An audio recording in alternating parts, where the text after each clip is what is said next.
What's going on, guys? It's your boy Kev here, back with another video. We are going over some more NBA prize picks for Monday, starting the week off right. Boy, oh boy, we are getting off to a crazy week after a crazy weekend of sports. I am just still recollecting. My brain is fried just thinking of all the sports we've not just covered, but just seen. Awesome fights. I mean, just to talk some more on Saturday, we saw Frankie Edgar get knocked out to a different planet. That was crazy. Volkov and Overeem, crazy main event fight. We saw some great basketball over the weekend as well. I saw my boy Jokic drop a hundo burger in fantasy scoring, which was absolutely unreal. And obviously the Super Bowl. That was crazy. That just ended. And my goodness, man, what can you say about the Bucks?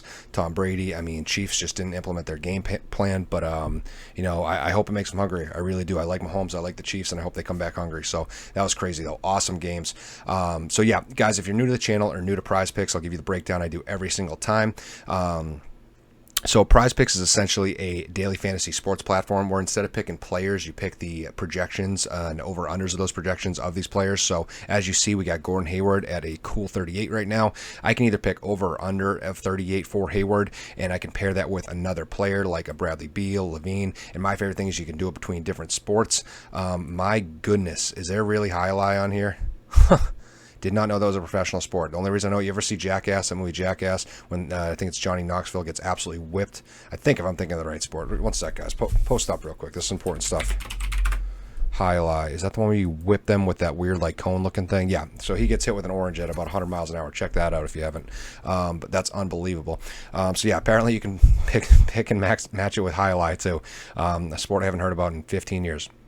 But yeah, it's pretty cool. You can do it 2, 3, 4, 5 times. You know, so it's sort of like a parlay in that aspect. It's obviously the more risk you do, the more reward you get. But it's really cool that you can do that. If you do sign up for PrizePicks, please use code DGF. Obviously, stand for Daily Grind Fantasy. Really helps us out. Really supports the channel. And you know, we see it every time you guys do. We get your you know, little notifications, get your name there. So that's awesome. Also, it doesn't say here anymore. I believe they're still doing this, but you know, usually they have a big promo in my face, so don't hold me to it, but I believe they're still offering a promo if you sign up using our code DGF again, that you will be able to get a 100% match of your first deposit up to $100. So if you deposit $100, obviously you get $100 back. If you do 20, you get 20 back. But yeah, so I believe they're still running that. It's just sometimes they usually have a promo here. But check it out. Maybe they're not. That being said, let's get right into these prize picks, guys, so we can, you know, get you guys on your way. I'm still rattled about the highlight. Got to get over that.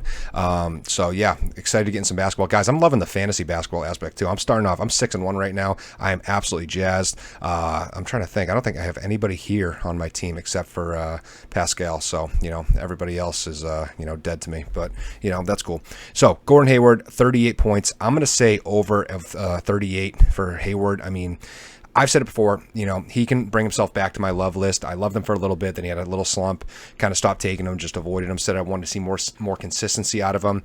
He's cleared 38 in 4 of his last 5 games, and we are seeing steady minutes with that. So his steady minutes is awesome. We're also seeing an increase in average usage. So I'm probably going to go for him this week. I mean, like I said, opportunistically, there's times I do want to take him.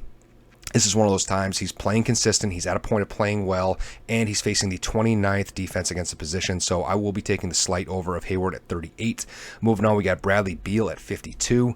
Guys, this is a pretty easy one to me. I mean, we got to monitor Russell Westbrook's health, who is a game-time decision right now. So do keep, you know, keep an eye on that, because obviously if he sits, Beal's going to get a ton more usage and a ton more minutes. That being said, if he doesn't sit, obviously, you know, Beal is going to. He's going to eat that, and Russell's going to take away a little bit of his action. So that would be great, because I already like the under on Beal a lot. It's like I said, I think it's the easiest pick on the card. Beal has been under a pretty crazy amount during his last couple games, and he's seen a huge drop in minutes and usage. Okay, so like I said, that's created you know, inconsistencies and being under. I think it's last. Let me just check here. 6 games. Yeah, he's been under 52 points his last 6 games, and now he's facing the 3rd best defense against the position.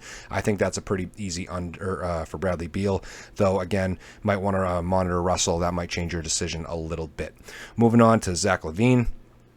I'm going to avoid Zach Levine at 42. I'm not going to touch him, to be honest. Super accurate projection. He's always dancing around those numbers. He hit over the last 2 games, under the 2 before that, and I just think that's super accurate for him. I don't touch him too much anyway. Moving on to my boy that I just talked about, Pascal. I'm like a proud dad. My boy has been doing really good. He's been actually heating up a bit. That being said, it's just not enough consistency that I need to see.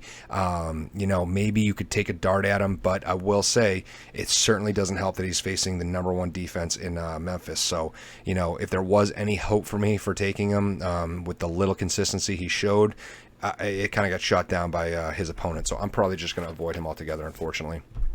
Moving on to Ja at 38. I think this is a pretty easy under as well, compared to, who was it, the Beal pick. I think this is pretty easy at 38 to take the under. I said Ja hasn't been the same since his injury, and I mean it. He really, I said that last week, and it holds true. His usage has dropped pretty solidly since then, and I think it's thanks to players like, Anderson, and then obviously off the bench, Tyson, or Tyus rather, filling in, a lot of that role and playing really well. So Tyus Jones has been great. Also, I think that's resulted in Ja being under this 38 projection in 7 of his last 8 games. So that is definitely something that's making me want to lead more towards the under as well. Moving on to Luca. Could get burned for this. I hate whatever you want to call it, targeting or taking darts on good players or taking the unders on good players, because they're good players for a reason, and I am a little bit scared of that with Luca. Call me crazy, but I am going to be taking the under on him. I don't want to doubt him, but I am. 55 is still very high even for him. Numerically and statistically speaking, he should hit under that more times than not. He has in about 66% of his last 12 games, so that's 8 out of his last 12. Now he faces the second best defense against the position, so all things point to under. It is a slight under because he is Luca, and at the end of the day could just easily cruise over it, but it is a slight under still. Moving on, we got Steph. Steph at 48, I'm going to avoid. He's burned me a couple times lately. He's too spotty. I don't know what to think of him. So, whenever you think you got him pegged and figured out, he moves on to the next thing. In his last 10 games, he's had multiple games under 35, multiple games over 35 and around 50, and then a couple games over 70 as well. So I don't know what to do with that. I don't know what you'll get out of him, so I'm probably just going to avoid him. Moving on, we got Demar Derozan as our last player on the slate at 38 points. Demar Derozan, I'm probably going to avoid. I avoid him just about every other time because he's a very spotty player. I just talked about Steph being spotty. My goodness, Demar is even spottier. He's been on a little bit of a hot streak. If he can keep that going, that might change my opinion a little bit. But as it sits, I'm probably going to avoid him. So thank you guys. That's literally the 8 I like to do. Before the slate locks for tomorrow night. You'll get a couple more on there. It varies every time, but I like to give you guys a good jumping off point. And to be honest, I think there's some good ones. Like I said, I'll run through them. Demar, I'm going to avoid. Steph, I'm going to avoid. Luca, if you're really looking for something, I kind of like the under. Ja, I think Ja is a pretty safe under. That's one of my favorite picks. That's a solid one. So you guys know I keep it real with you. I keep it a buck with you. If I really love something, I'm gonna tell you. If I don't know if I don't know what to choose, I'm gonna let you know. I just think Ja is a pretty, I feel fairly confident in that one.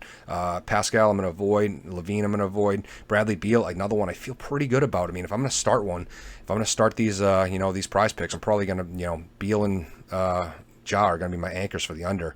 Hayward somewhere in the middle. I think he could go over. I think he should go over.